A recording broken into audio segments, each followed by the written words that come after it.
Right now, the president is saying that Bob Mueller should not testify. Can the president do that and prevent him from testifying?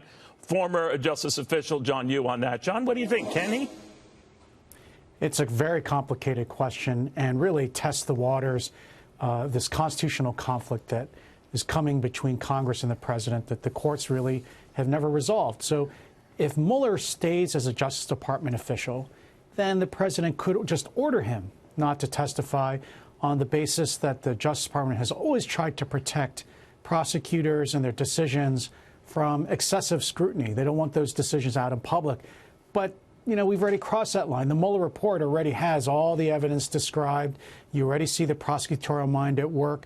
And so a lot of the things that the Justice Department usually tries to protect by keeping things confidential are already out there. So the main grounds for preventing someone like Mueller from testifying have really evaporated.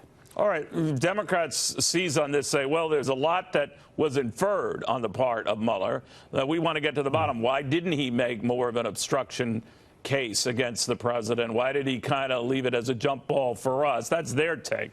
What do you say? Well, on the other side is that Barr and the president could say, look, Mueller has nothing to add. He wrote it all out in the report. We don't want Congress trying to peer inside the minds of prosecutors. It'll create a bad incentive for future prosecutors who are always going to be worried then about people looking over their shoulders instead of making the right call about doing the just thing. The other thing I should have added is presidents have always tried to claim a kind of privilege to protect the internal deliberations of the executive branch, to try to preserve the ability to have robust and candid decision-making. They would worry that if the public and Congress are always second-guessing their decisions, people aren't going to speak up, people aren't going to say what's on their minds, and you'll have worse decisions as a result. So in the end, in the bottom line, I think Mueller, though, could just quit. This is the hard thing. What if Mueller quits? He's no longer an employee of the Justice Department. Then the president doesn't have as much ability to prevent Mueller from voluntarily testifying as a private citizen. So what do you think of the odds of that? I think in the end, Mueller will testify with some kind of conditions.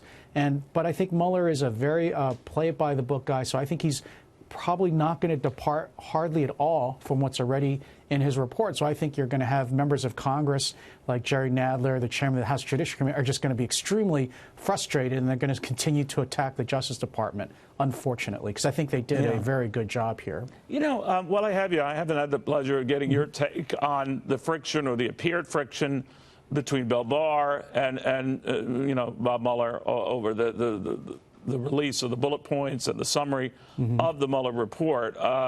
What did you make of that and a fast friendship that turned fast non-friendship? Well, I think this is just a silly criticism because Barr's letter, you know, it's just a short summary of the conclusions of the Mueller report. It didn't say it was a summary, and it doesn't matter anymore because now we have the Mueller report itself.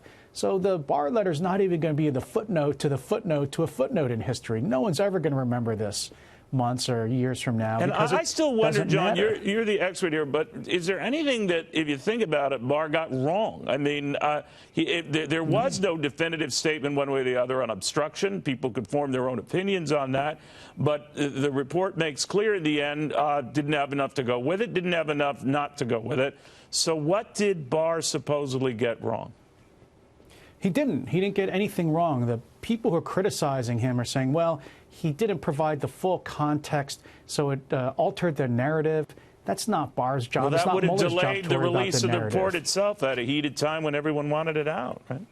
Exactly. I think Barr made the right call. He could have slowed down the release of the report and issued some longer letter, but he chose the other way, get the report out fast. I think that's what was best for the American people. All right. Thank you very, very much, John. Good seeing you again.